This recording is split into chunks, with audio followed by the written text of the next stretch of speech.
there are questions that I wouldn't have been able to answer. May mga tanong na talagang hindi ko kayang sagutin noong kampanya dahil makakasama doon sa aming kampanya. Isa sa mga yon is yung talagang nagsimula yung problema namin nung nag-file ng impeachment case ang House of Representatives against kay VP Sara. Because yung October surveys namin, 9 na alyansa ang pasok sa buong Mindanao. Pagdating nung survey namin after the impeachment, before the incident of bringing the former president to Hague, 4 na lang. So just because of the impeachment, 4 na lang yung natirang alyansa candidates doon sa Mindanao. Kaya kung mapapansin nyo, early on, binawasan ko yung rallies doon sa Mindanao kasi wala rin mangyayari sa amin doon.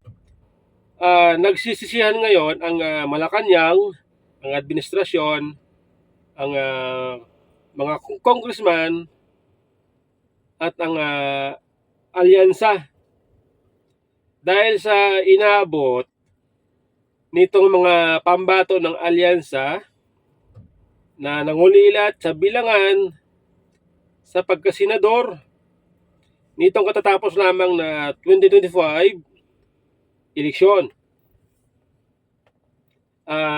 Matatandaan ng mga early January o December, January, February, ay base sa mga survey ay nangunguna itong mga line-up ng alyansa katulad ditong si Erwin Tulfo, Bong Revilla, Tito Soto, Ping Lacson, Manny Pacquiao.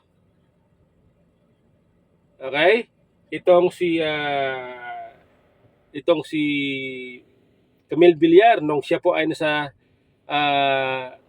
alyansa pa noon, nangunguna sila kasama si Abi Binay, Abalos, kasama yan. Pasok yan sila eh. Sila ang nangunguna noon sa survey. Okay? Pero after nung naipasa o in-impeach si VP Sara, unti-unti na nagbago ang mga survey. At sabi ni Tubi Chanco, na siyang tumayo bilang campaign manager ng alyansa, naramdaman nila yan, yung pagbabago sa suporta ng tao, partikular sa Mindanao, sa Visayas, sa Cebu, noong in-impeach si VP Sara. Okay? Naramdaman nila ang galit ng taga Mindanao, taga Visayas, dito sa ginawa ng Kongreso ng mga congressman kay VP Sara. Sa makatuwid, sympathy vote ang nangyari ngayon. Kung bakit nangulilat itong mga pambato ng alyansa. Okay? Kaya alam po ninyo sabi ko nga, yung biglang pag-angat namin sa ranking, kami ni Senator Bongo, it came with a heavy cost. At ang cost na yon ay yung freedom ni Pangulong Duterte. Yun po ang nakaangat talaga sa amin ng gusto. Yung paghuli nila kay Pangulong Duterte dahil naagrabyado talaga ang taong bayan. Yung Bicol area, hindi ako nakapunta, hindi ako nakakampanya sa Bicol area. Itong sa mga Samar area, hindi rin ako nakapunta. So very limited yung napuntahan ko. At yung mga napuntahan ko naman, ang sinasabi sa akin ng mga kababayan natin na, sige lang sir, relax lang kayo sir, kami nang bahala sa'yo. Basta pagdating ng eleksyon, doon namin ipapakita sa aming baluta yung sama ng loob namin sa ginawa nila kay Pangulong Duterte. Kaya ako nasabing protest vote yung aming panalo dahil nga ramdam ko yung mga naramdaman ng ating mga kababayan as we went around sa aming very limited na unconventional na campaigning na ginawa natin. So doon ko naramdaman na ito totoo talaga. At makita mo naman, no? Yung result sa buong Mindanao, halos buong region ay nagsusolid vote sila ng Duterte. Sabi naman ni Senador Bato, sa kanya pag-iikot nitong campaign period, sinasabi naman ng mga tao sa ground sa kanya na ipaghihiganti nila si Tatay Digong sa pamamagitan ng pagboto. Sila na raw bahala. Ibuboto nila itong mga pambato ni Tatay Digong bilang protesta sa ginawa nitong Malacanang sa dating Pangulo. Sa makatuwid, hindi lang po ang dahilan, hindi lang ang impeachment ang dahilan kung bakit itong mga tao ay nagkaroon ng sympathy sa mga Duterte. Kung pagsamahin natin itong sinasabi ni Toby Chanco at nitong si Senador Bato, dalawa ang dahilan kung bakit nangulilat sa botohan itong alyansa. Una, yung ginawang pag-impeach kay BP Sara. Pangalawa, itong pag-kidnap di umano, itong pagkanuno ng gobyerno sa dating Pangulo. Kung pagbabasihan itong pahayag ng dalawang personalidad, Senador Bato at si kahit Toby Chanco. So, dalawa. Kaya ngayon, nangulilat itong ang mga pambato ng alyansa. Mabuti na nga lang, si Camille Villar at si Amy Marcos ay naglipat bakod sa kampo ng mga Duterte. Nagpa-endorse kay BP Sara. Kung hindi nila ginawa yon, baka kasama sila sa pinulo at kangkungan.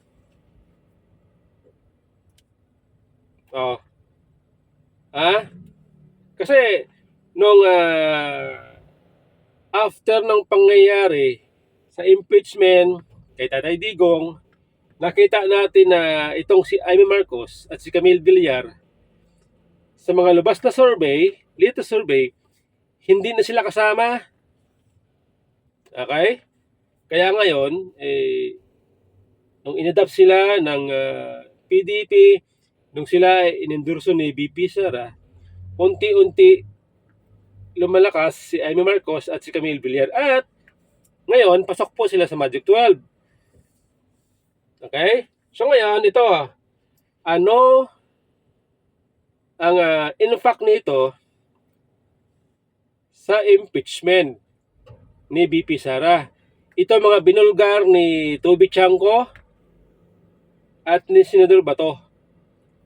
Ano ang impact nito sa mga senador na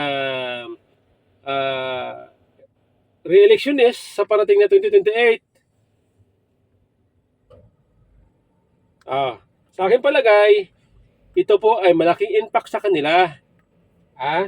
Sapagkat ito po ay maganda na rin lang na in-expose ito ni Toby Chanco para ngayon pa lang, bago ang impeachment, ay malalaman na mga senador na tatakbo bilang re-electionist sa 2028.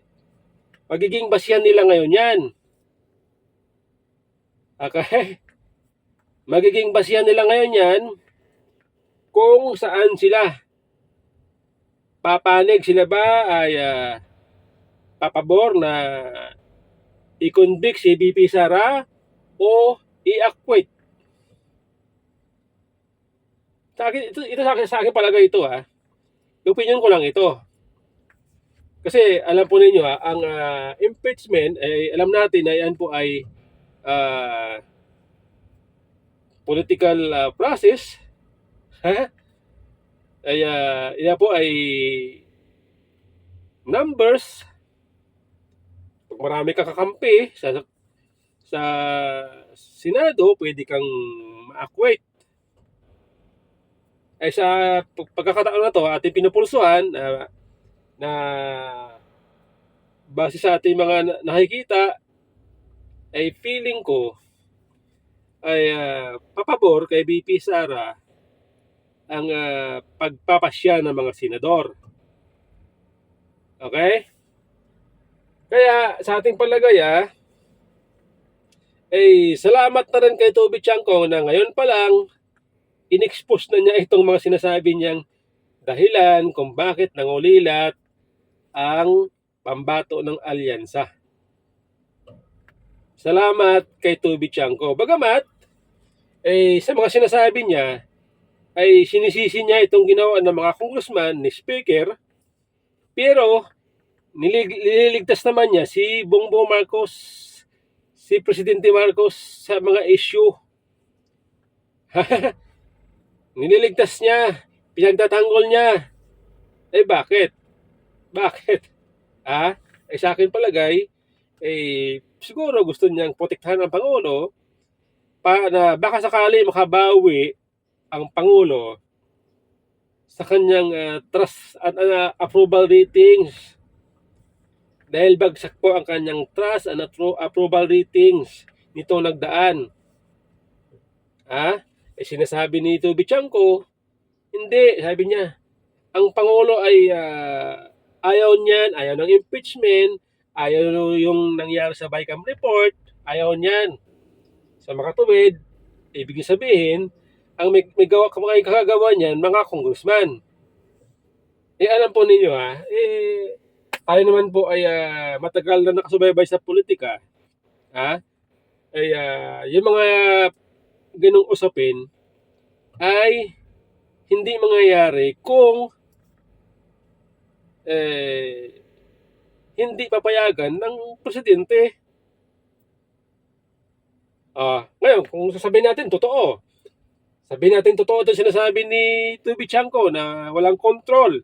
Ayaw ni Pangulong Marcos itong ginawa ng Kongreso na pag-impeach kay VP Sara. Itong ginawang kalokohan sa BICAM report. So ibig sabihin yan, ang Pangulong Marcos inutil. Tama naman ngayon, ngayon lumalabas na tama man ito. Sinasabi ni Jaime Marcos na ang may control sa Malacanang ngayon, ang kanyang pinsan, at si First Lady Lisa Marcos. Ganun pa rin, bagsak din. Kahit pinagtanggol ni Toby Chanco, si Pangulong Marcos, mga issue na yon, sa usaping weak leader,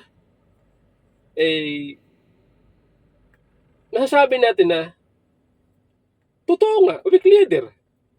Kasi sinasabi mismo ni Jaime Marcos na kapatid ng presidente. Diba? Ngayon, gustong iligtas ni Toby Chanco, gustong protektahan ni Toby Chanco, si Pangulong Marcos, sa usapin ng ICC ng pag-aresto kay Tatay Digong. Sinasabi ni Toby Chanco, hindi daw kontrol yun ng Malacanang. Sablay pa rin yun. Sablay pa rin. Dahil ang mga issue na yan, hindi yan mangyayari kung walang pahintulot o hindi kagustuhan ng Malacanang. Ngayon, kung nangyayari yan, yung nangyayari yan kay Tatay Digong, at sinasabi ni Toby Chanco, hindi control, ibig sabihin, lumalabas pa rin na weak leader pa rin itong si Pangulong Marcos. Diba? Kasi pinapakinggan itong mga interview ni Toby Chanco. Sinasabi niya, hindi raw nila control yan. Maniwala ba kayo doon? Ako hindi ako naniniwala doon. Hindi ako naniniwala dyan. Di ba? Kung sinasabi, kung totoo yan, weak leader ka talaga. Dalawa lang yun. It's either weak leader si Pangulong Marcos o nagsisinungaling sila. Di ba? Ganun lang yun Kaya ako, salamat dito sa mga in-expose, mga nireveal ni Tubi Chanko na kaya bumagsak ang alyansa dahil dito sa mga nangyayaring pag-impeach kay VP Sara. Okay? Ah, di ba? Sinasabi ko kahit saan ang gulo, may tama o may negative effect. Itong si Pangulong Marcos at si Speaker, kahit ipagtanggol ni Tubi Chanko itong si Pangulong Marcos, kahit saan mo titingnan ng anggulo, negative pa rin. Negative pa rin ang kalalabasan. Okay? Ganun po yan. Di ba? Alam po ninyo tayo yung nagtataka kung bakit base kasi sa mga bago ang eleksyon, tinitingnan natin yung mga reaction ng mga tao base sa mga post sa social media. Kasi katulad dito sa Cebu, halimbawa, matindi po ang labanan doon sa gubernatorial. Sapagkat ang ini-endorse noon ni Pangulong Marcos si Gwen Garcia, na siya masasabi natin na reyna ng politika sa Cebu. Kasi ito si Gwendolyn Garcia ay isang matibay, haligi ng politika sa Cebu. Napakatagal niya sa posisyon, mapa-congressman, mapa-mayor, mapa-governor. Ngayon, itong kanya nakalaban na si Governor-elect Pambari 4 ay isang baguhan sa politika, hindi kilala, walang masasabi natin na walang makinarya, pero siya ay tinalo. Tinalo po niya si Gwen Garcia.